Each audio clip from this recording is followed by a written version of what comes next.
જય શ્રી કૃષ્ણ મિત્ર, સ્વાગત છે તમારું મમ્મીની રસોઈમાં। આજે આપણે બનાવશું બહાર લારીમાં મળે તેવી રગડા પેટીસ। રગડા પેટીસ બનાવવા માટે આ 6-7 બટેટા મેં 2 કલાક પહેલાં બાફી લીધા છે। એને ઠંડા જ લેવાના। આ સવારે પલાળી દીધા છે। 6-7 કલાક વટાણા પલાળવાના। આ વટાણા 1 કપ પલાળેલા લીધા છે। આપણે લીલી ચટણી બનાવવા માટે કોથમીર, મરચાં, આદુ ને લીંબુ। આ ખાટી મીઠી ચટણી બનાવવા માટે આંબલીનું પાણી લીધું છે। આ ચોખાનો લોટ લીધો છે। આ પૌવા લીધા છે। આ ગોળ લીધો છે।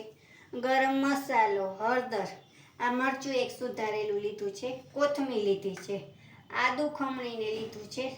સ્વાદ પ્રમાણે મીઠું લીધું છે। આમચૂર પાવડર લીધો છે। હવે આપણે આ વટાણા બાફવા માટે આ બધા વટાણા આપણે એમાં નાખી દઈશું। હવે એમાં વટાણા બુડે ને એટલું આપણે પાણી નાખવાનું છે બાફવામાં। તમે જો છો આપણે ડૂબી ગયા છે। હવે એમાં જરાક આપણે હળદર નાખશું એટલે કલર સરસ આવે છે હળદરથી, ને થોડુંક આપણે મીઠું નાખશું।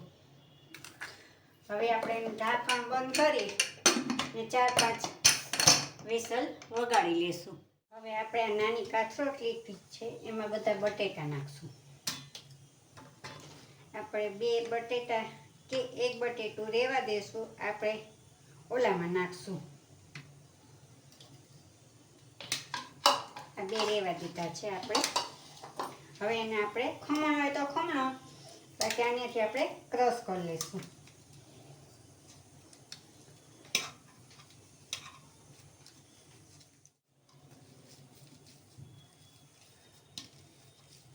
આનાથી પણ સરસ થઈ જાય છે। હવે આપણે થોડાક પૌવા નાખશું।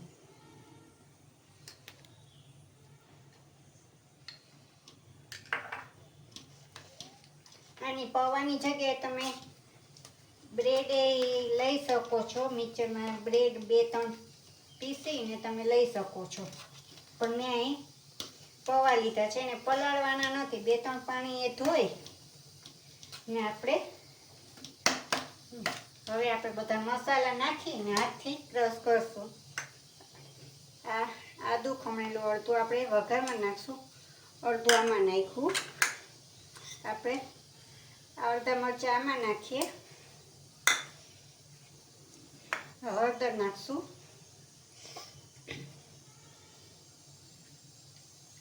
આમચૂર પાવડર થોડોક નાખશું,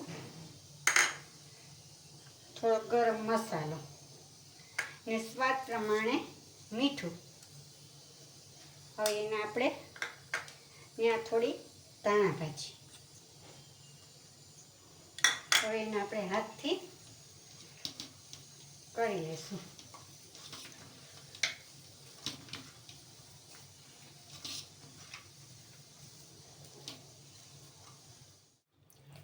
હવે આપણે મિક્સ થઈ ગયું છે। હવે આની આપણે પેટીસ બનાવી લઈશું।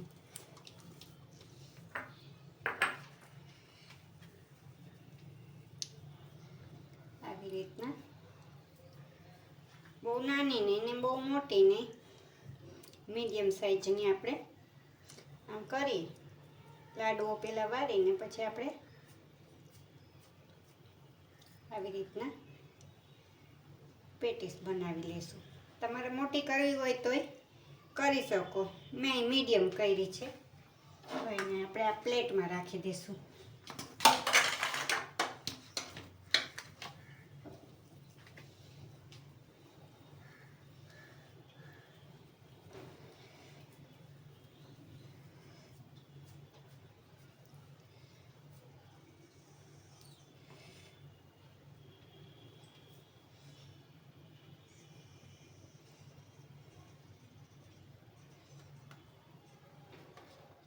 હવે આપણી પેટીસ બધી વારી લીધી છે।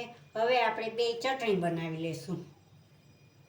હવે આપણે આ ગ્રીન ચટણી બનાવવા માટે આપણે બધું લીધું છે। આમાં મરચું, કોથમીર, આદુ ને લીંબુનો રસ।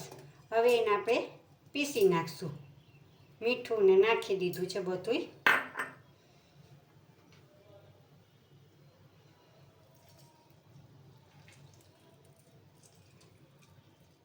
હવે આપણી આ ચટણી ગ્રીન થઈ ગઈ છે. આ સહેજ ઘાટી જ હોય છે. આપણે જે આંબલીની બનાવશું એ લિક્વિડ જેવી હોય છે. આમાં તો સહેજ આપણે ઘાટી જ હોય છે. આપણે ચટણી કાઢી લીધી. આપણે આંબલીની ગોળની ચટણી બનાવશું. એને મેં 1 કલાક પહેલાં આંબલી પલાળી દીધી છે. હવે એમાં મેં ગોળ નાખ્યો છે.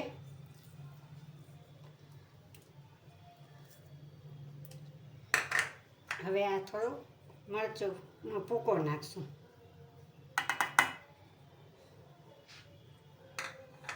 હવે આપણે આ ગોળ આંબલીની ચટણી થઈ ગઈ છે. આ આછી જ હોય, લિક્વિડ જેવી જ. જો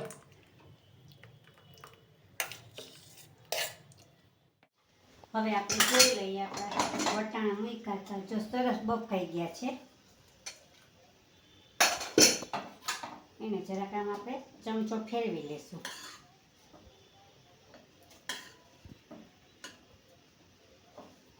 હવે એનો આપણે વઘાર કરી લેશું.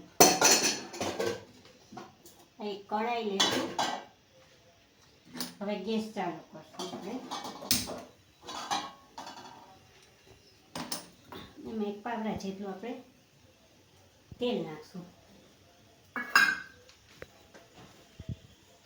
તેલ થાય પછી આપણે રાઈ જીરું નાખવાના છે. આપણે જોઉં છું, જો સરસ થઈ ગયા છે, બફાઈ ગયા છે. આપણે થોડી રાઈ નાખશું. રાઈ ફૂટવા લાગે એટલે આપણે થોડું જીરું નાખશું. હવે આ ગેસ ધીમો કરી દઈશું. લીમડાના પાન નાખશું ને આપણે હળદર નાખશું. થઈ ગયું છે. હવે આપણે આ મરચાં લીધા હતા એ નાખી દઈશું. તે હલાવશું. આ આદું લીધું આપણે ખાણું હતું ને એ. આદુથી સ્વાદ સરસ આવે છે.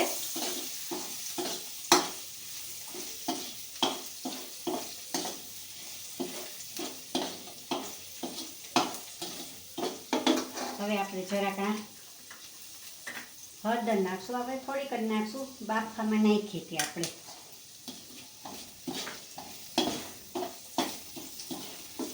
હવે આ આપણે પાણી હોતું જ નાખવાનું છે. આપણે વટાણા બાફા થાય. હવે એને હલાવશું. પછી આપણે થોડું પાણી નાખશું. જો તમારે ઘાટો કરવો હોય તો નહીં નાખવાનો.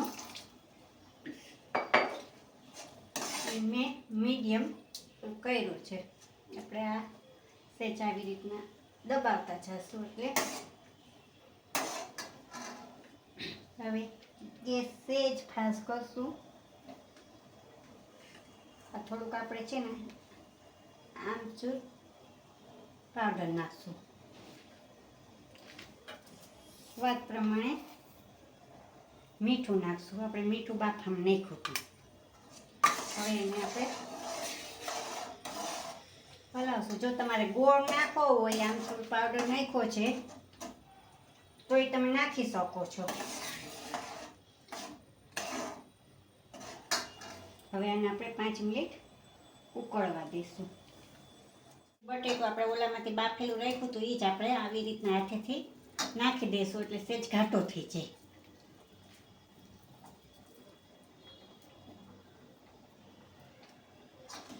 એને આવી રીતના મિક્સ કરી લેવાનું.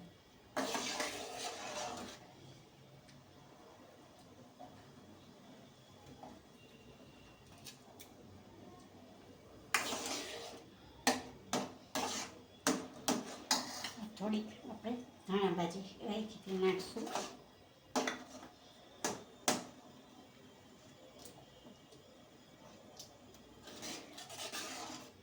હવે આ રગડો આપણો બની ગયો છે.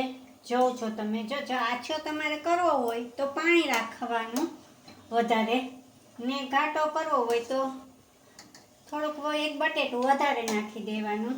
મેં અત્યારે અહીં મીડિયમ કર્યો છે. હવે આ બની ગયો છે આપણો રગડો. એને બાઉલમાં આપણે હવે કાઢી લેશું. હવે એને આપણે આ બાઉલમાં કાઢી લેશું.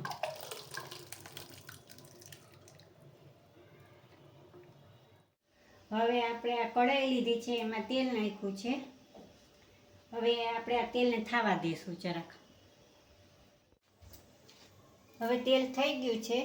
આપણે આ ચોખાનો પાવડર છે એમાં આવી રીતના આપણે જેટલી સમાય એટલી આપણે નાખશું.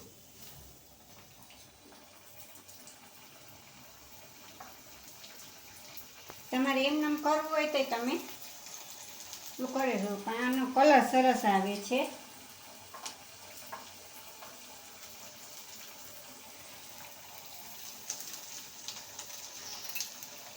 હવે એને આપણે ધીમે ધીમે જોતું રહેવાનું. આ રગડા પેટીસ લારી જેવી જ થાય છે આપણે ઘરે, ને બધાને ભાવે, નાના મોટા બધાને ભાવે.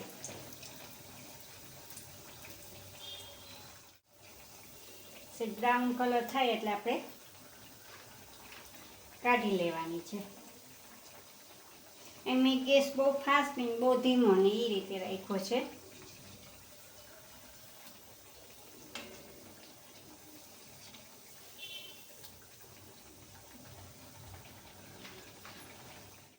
હવે આપણી પેટીસ બની ગઈ છે. હવે એને પ્લેટમાં નાખીને આપણે રગડા પેટીસ બનાવી લેશું.